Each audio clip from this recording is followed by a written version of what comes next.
Hello. Now today we are going to discuss on the method of charging और उसके बाद हम लोग कुछ बेसिक क्वेश्चन सॉल्व करेंगे जितना हम लोगों ने अभी पढ़ा है और अभी जो पढ़ने वाले। ठीक है, तो मेथड ऑफ चार्जिंग में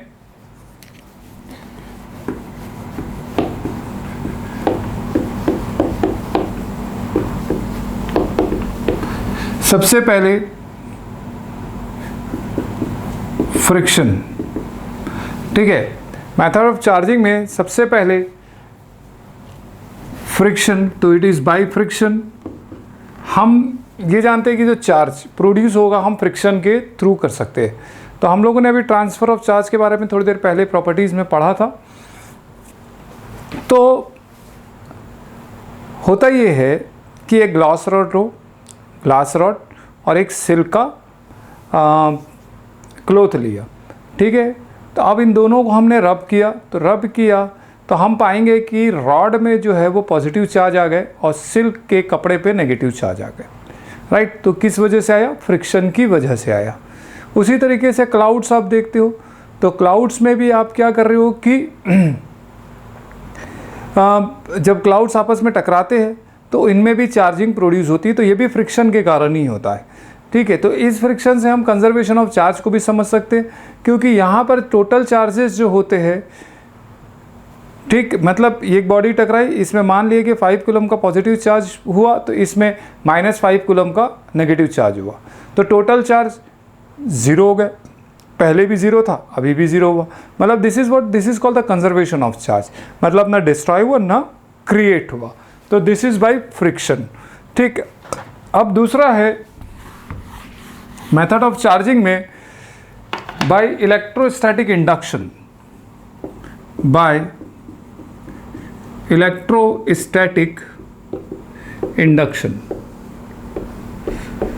ठीक, अब इलेक्ट्रोस्टैटिक इंडक्शन में होता क्या है कि अब यहाँ पे हम एक इंडक्शन पढ़ेंगे, कंडक्शन, दोनों में बहुत बेसिक अंतर है। ठीक है, तो अब यहाँ पर इलेक्ट्रोस्टैटिक इंडक्शन में क्या हुआ कि ये एक अनचार्ज बॉडी है। ठीक है, ये अनचार्ज बॉडी है। अब ये अनचार्ज बॉडी है, यहाँ से मैं एक कोई चार्ज बॉडी इसके बड़े क्लोज लेके आया। एक चार्ज बॉडी मैं इस अनचार्ज बॉडी की तरफ लेके आया। ये अनचार्ज बॉडी है, चार्ज बॉडी है, इसको बहुत क्लोज लेके आया। मैं इसको टच नहीं कर रहा हूँ, बट ये this particular body is very close to the uncharged body. तो अब इसमें होता क्या है कि इसको क्लोज लेके आया तो ये इस अनचार्ज बॉडी का कंडक्टर है, ये अनचार्ज बॉडी के अपोजिट चार्जेस को ये अपनी तरफ अट्रैक्ट करेगा और सिमिलर चार्जेस को ये अपनी मतलब अपोजिट साइड तरफ ये रिपल करेगा। ठीक है, तो ये हो गया। अब उसके बाद हमने क्या किया? उसके बाद हमने ये किया कि ये जो चार्ज बॉडी हुई, बॉडी चार्ज आ गया, इसमें ये चार्ज आ गया ऐसे, तो इसमें हम इस तरफ से इसको ग्राउंड कर दिया, अर्थिन कर दिया। तो अब इसमें हुआ ये कि अर्थिन करने से जितने भी पॉजिटिव चार्ज थे वो ग्राउंड पे चले गए। अब इसके बाद ये ग्राउंड को यदि मैं हटा देता हूँ, तो ये ग्राउंड को हटा दिया तो ये नेगेटिव चार्ज ये पूरे बॉडी पर यूनिफॉर्मली डिस्ट्रीब्यूट हो जाएंगे। तो ये है इलेक्ट्रोस्टैटिक इंडक्शन। तो इलेक्ट्रोस्टैटिक इंडक्शन में क्या क्या बातें हुई कि अनचार्ज बॉडी के वेरी क्लोज जो आएगा वो चार्ज बॉडी आएगा, इसमें अपोजिट चार्ज प्रोड्यूस होगा। इसमें अपोजिट चार्ज प्रोड्यूस होगा, तो इस चार्ज को मैं इंड्यूस चार्ज बोलता हूँ और इस चार्ज को मैं इंड्यूसिंग चार्ज बोलता हूँ। ठीक है, अब यहाँ तक क्लियर हुई चीज़ें। ठीक है, अब यहाँ पर तो यहाँ पे ये दो चीज़ें आप याद रखेंगे, एक तो बॉडी बहुत क्लोज होनी चाहिए, टच नहीं होनी चाहिए। दूसरा, इसमें अपोजिट चार्ज प्रोड्यूस होता है। यदि आप पॉजिटिव से चार्ज कर रहे हो तो सामने वाली बॉडी पे नेगेटिव चार्ज आएगा, नेगेटिव से चार्ज कर रहे हो तो सामने वाली बॉडी पे पॉजिटिव चार्ज आएगा। ठीक है, इसमें एक चीज़ और देखी गई कि जो इंड्यूस चार्ज है, मान लिया कि इसमें ये चार्ज Q है और ये जो चार्ज प्रोड्यूस हुआ इसमें ये Q' हुआ, तो ये इंड्यूस चार्ज हो गया, इंड्यूस चार्ज हुआ। ठीक, और ये इंड्यूसिंग चार्ज हुआ, ये इंड्यूसिंग चार्ज हुआ। तो अब ये जो इंड्यूस चार्ज है, इंड्यूस चार्ज जो होता है ये इंड्यूसिंग चार्ज से कम होगा या उसके बराबर होगा, वो डिपेंड करेगा कि बॉडी कैसी है। ये इंड्यूसिंग चार्ज, ठीक। तो इस बॉडी पे प्रोड्यूस होने वाला जो चार्ज है वो इंड्यूसिंग चार्ज से कम हो सकता है या उसके बराबर हो सकता है। तो इसके लिए एक फॉर्मूला है, Q dash is equals to minus Q into 1 minus 1 by K, ठीक है। तो ये Q dash is equals to minus Q into 1 minus 1 by K. तो यहाँ पर ये जो है ये इंड्यूस चार्ज है, ये इंड्यूसिंग चार्ज है, और यहाँ पर ये जो K है, ये K जो होता है ये डाइलेक्ट्रिक कांस्टेंट होता है। K जो होता है ये डाइलेक्ट्रिक कांस्टेंट होता है। डाइलेक्ट्रिक कांस्टेंट क्या होता है, हम आगे के सेशंस पे इसके बारे में भी डिटेल डिस्कशन करेंगे। अभी फिलहाल आपको इन्फॉर्मेशन के लिए मालूम होना चाहिए कि ये डाइलेक्ट्रिक कांस्टेंट है, ठीक। अब इस डाइलेक्ट्रिक कांस्टेंट की अपनी वैल्यूज होती है, डाइलेक्ट्रिक कांस्टेंट की अपनी वैल्यूज होती है। तो अब यदि एयर है, एयर या वैक्यूम, एयर या वैक्यूम यदि मीडियम है तो इसका डाइलेक्ट्रिक कांस्टेंट का जो वैल्यू होगा that will be equals to 1, ठीक है। तो डाइलेक्ट्रिक कांस्टेंट, अब यदि मान लो कि ये चार्ज बॉडी है, मैंने इसको यहाँ पे रख दिया, तो इसके आजू बाजू कौन सा मीडियम है, एयर मीडियम है। अब एयर मीडियम है तो इसका डाइलेक्ट्रिक कांस्टेंट कितना हुआ, 1। तो अब यदि मैं यहाँ पे K इज इक्वल्स टू 1 रखा तो 1 बाई 1, तो 1 माइनस 1 इज इक्वल्स टू 0। मतलब ये जो चार्ज बॉडी है एयर पर इंडक्शन नहीं ला रही है, मतलब आजू बाजू की हवा जो है वो चार्ज नहीं होगी, राइट। अब यदि वाटर है तो वाटर के केस में K की वैल्यू 80 होती है, ठीक। ये बड़ा आते रहेगा क्वेश्चंस में, बीच बीच में आपको K की वैल्यू कहीं कहीं ज़रूरत पड़ेगी। और यदि मेटल है या कंडक्टर कोई है तो उसमें K की वैल्यू इन्फिनिटी हो जाएगी, ठीक है। तो अब यदि मान लो कि ये मेटल है तो 1 अपॉन इन्फिनिटी 0 हो गया। तो केवल और केवल कंडक्टर या फिर मेटल पर ही इंड्यूस चार्ज और इंड्यूसिंग चार्ज सेम होता है, अदरवाइज मेटल के अलावा और कुछ रहेगा तो इंड्यूस जो चार्ज होगा वो इंड्यूसिंग चार्ज से कम होगा, ठीक। तो this is what this is called the method by, this is called the charge by induction, right. Next method is charge by conduction। अब by conduction क्या है, charge by conduction, charge by conduction. अब conduction में क्या होता है, conduction में क्या होता है, अब कंडक्शन में हम क्या कर रहे हैं कि यहाँ पर ये एक अनचार्ज बॉडी है, यहाँ पर ये एक अनचार्ज बॉडी।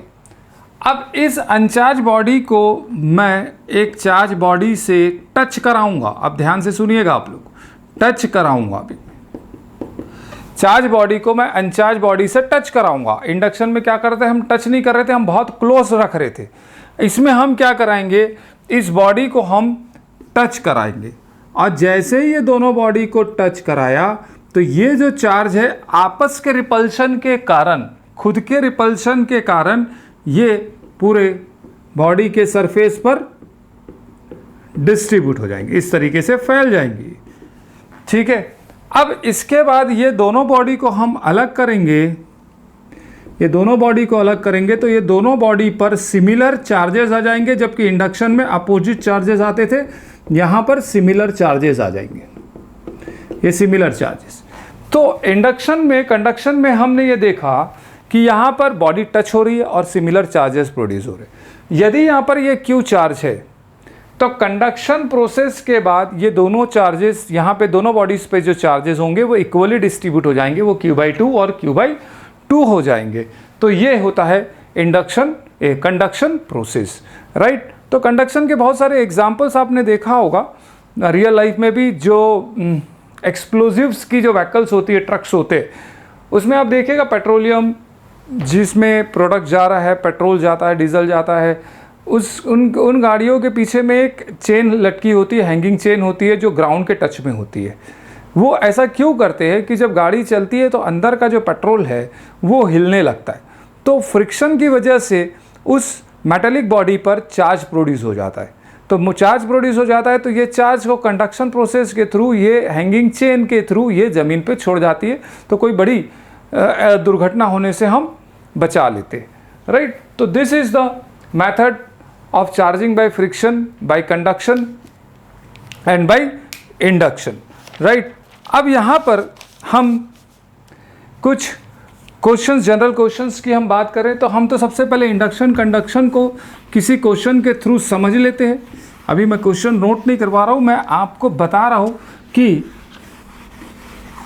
सिंपल एक एग्जाम्पल के तौर पर यहाँ पर एक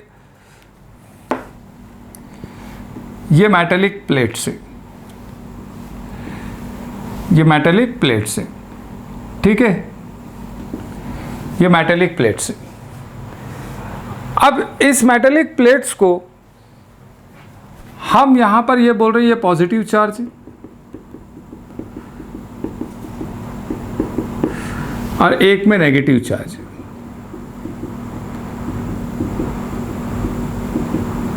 ठीक है। अब यहां पर मैं एक पेंडुलम लगा रहा हूं और इसमें पेंडुलम में कंडक्टिंग पॉलिश लगा हुआ है, मान लेते, ठीक, कंडक्टिंग पॉलिश लगा हुआ मान लेते। अब क्वेश्चन मेरा ये है कि हम यदि ये जाने कि इस बॉब को, मेटेलिक बॉब को जिसमें कंडक्टिंग पॉलिश लगी हुई है, इसको मैं इसके करीब लेके जाऊं और छोड़ दूं तो क्या होगा। तो अब देखो यहाँ पे कंडक्शन और इंडक्शन का फ़र्क यहाँ पे आपको समझ में आएगा। अब यहाँ पर कि हो ये रहा है कि जैसे ही मैं इस पॉजिटिव प्लेट के करीब इस बॉब को लेके गया तो इंडक्शन के कारण, जैसे अब ये यहाँ पे जाके मैं इसको टच करा दिया, जैसे ही मैं इसको टच कराया तो क्या हुआ, कंडक्शन प्रोसेस हुआ। जैसे ही टच करेगा ये कंडक्शन प्रोसेस होगा, इसमें भी पॉजिटिव चार्ज आ जाएंगे। जैसे ही इसमें पॉजिटिव चार्ज आएगा ये प्लेट को छोड़ देगा, ये रिपल कर जाएगा। रिपल करेगा तो डेफिनेटली ये इसके तरफ आएगा, डेफिनेटली ये इसके तरफ आएगा। तो अब ये जब इसके तरफ आया तो ये पॉजिटिव चार्ज यहाँ पर नेगेटिव के चार्ज में पहले तो न्यूट्रलाइज हो जाएगा और न्यूट्रलाइज होने के बाद फिर क्या हुआ, कंडक्शन प्रोसेस के कारण फिर इस बॉब में नेगेटिव चार्ज आ जाएगा, फिर इस प्लेट को छोड़ देगा, फिर किसी फोर्स से इससे जाके टकराएगा, फिर इसमें कंडक्शन होगा। तो इस तरीके से ये चीज़ें चलती चली जाएंगी। तो इस तरीके से ये बॉब सिंपल हार्मोनिक मोशन करता जाएगा, right.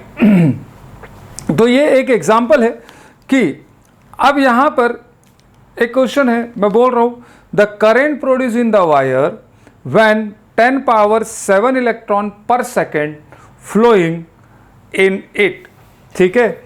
What is the current produce in wire when 10 power 7 electron per second are flowing in it.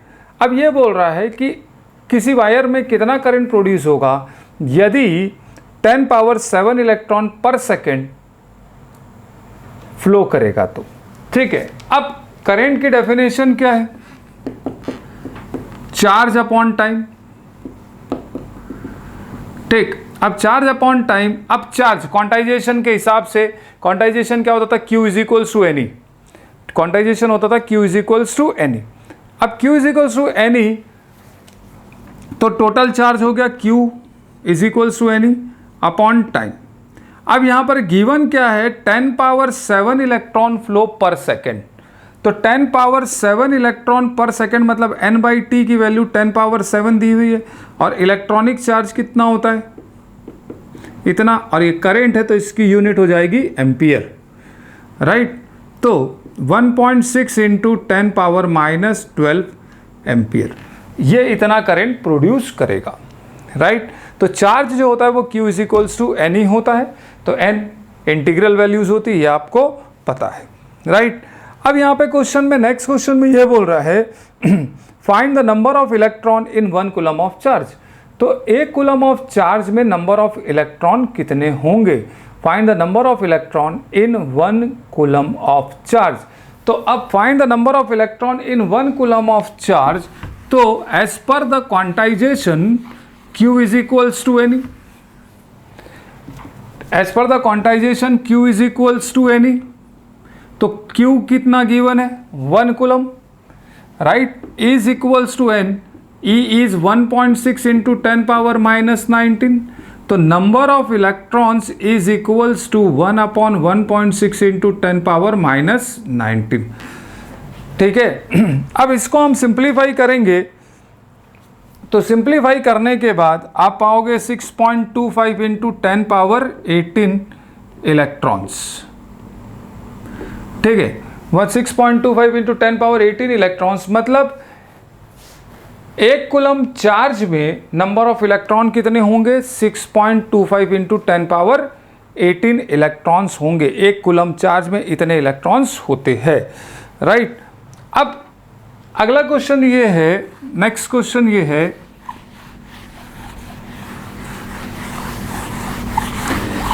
कि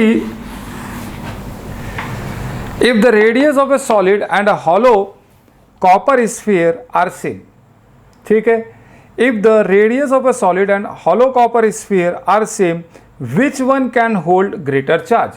ठीक है, ध्यान से सुन लो आप, if the radius of a solid and hollow copper sphere are same which one can hold greater charge. यदि दिया नहीं है तो हम ये स्फीयर को कंडक्टिंग मान रहे हैं, तो अब हॉलो स्फीयर है और एक सॉलिड स्फीयर है, दोनों का रेडियस सेम है, तो उन दोनों में ज़्यादा चार्जेस किस में होंगे, तो हाँ बताइए किस में होंगे। अभी बताया था, थोड़ी पिछले सेशन में मैंने हम लोगों ने बात की थी कि charges always resides on the surface of conductor. ठीक है, इसका मतलब ये हुआ कि दोनों में सेम चार्जेस रिसाइड करेंगे, क्योंकि सॉलिड है हॉलिड है हमको मतलब नहीं है, हमको मतलब है कि चार्जेस कहाँ रिसाइड करते, तो चार्जेस कभी भी जो रिसाइड करेंगे वो कहाँ रिसाइड करेंगे, सरफेस पर रिसाइड करेंगे। दोनों का रेडियस सेम है तो दोनों का सरफेस एरिया सेम होगा, इसलिए दोनों पे चार्जेस भी सेम होंगे।